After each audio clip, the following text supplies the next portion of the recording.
Yes, Mr. Chaskalson.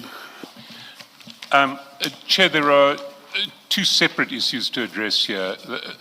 The first is the hundreds of pages that Mr. Barnes is brandishing around, and the second is the bank statements for 4 months of Tasmika Construction and Medicare. Let me deal with the spreadsheet first.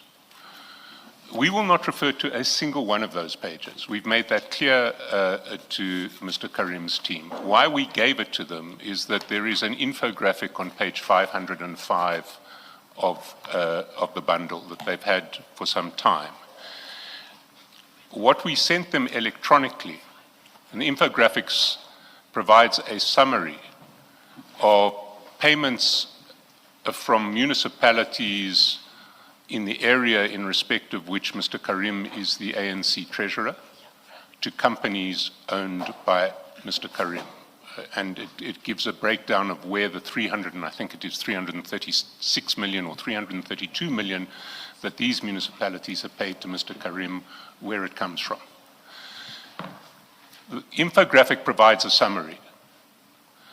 We thought that Mr. Carrim would want to know where we got the infographic from, so we gave him a spreadsheet with line items of every single transaction reflecting a payment from one of those municipalities to a company of Mr. Carrim, with tabs broken up by company.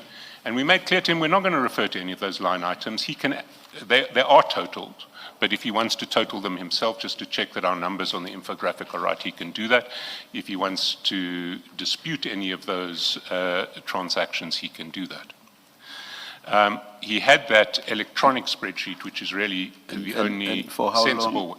For how long has Mr. Carrim had what you say is at page 505? 505 was served with the rest of the bundle on Friday. The electronic spreadsheet was emailed to him yesterday morning before the commencement of proceedings. It was always explained to him that we are not going to refer to any line items on the electronic spreadsheet.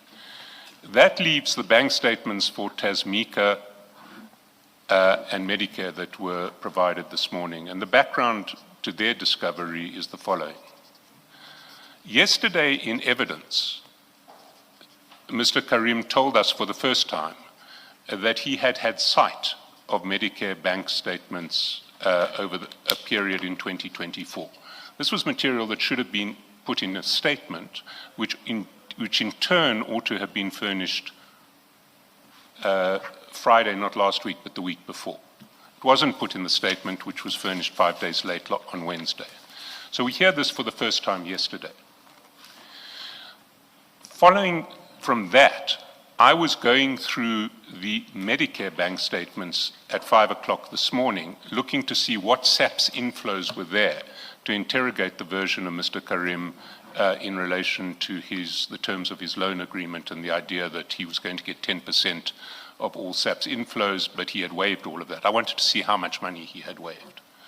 While I was looking for that purpose, I stumbled across the fact that there were 2 substantial payments from Tasmika Construction, another company of Mr. Carrim, into Medicare 24, which he didn't mention in his statement, and which I would like to ask him about because he certainly should have mentioned them in his statement. The one payment is a payment of 1 million on the 27th of June 2024. The second payment is a payment of 1.12 million on 7 October 2024. There is no innocent explanation for just overlooking the fact that more than 2 million rands beyond what you have disclosed also happen to be paid. The reason that these documents were made available to his legal team today and not earlier was, first of all, he filed his statement late. Second of all, in his statement, he didn't disclose these payments. Third of all, in his statement, he didn't disclose the fact that he was he had sight of the bank transactions on Medicare 24.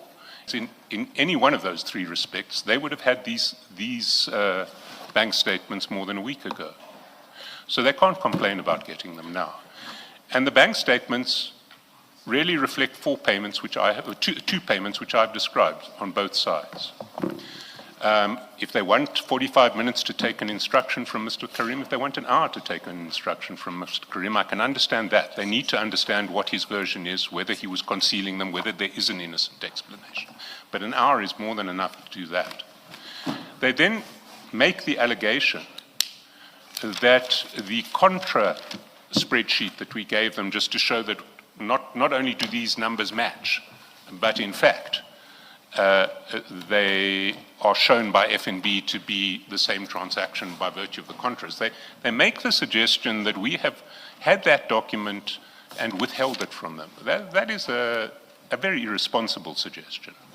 What we receive from FNB when we get bank statements from FNB is a list of all the contras. So we have contras for the entire Medicare 24 account, thousands and thousands of transactions.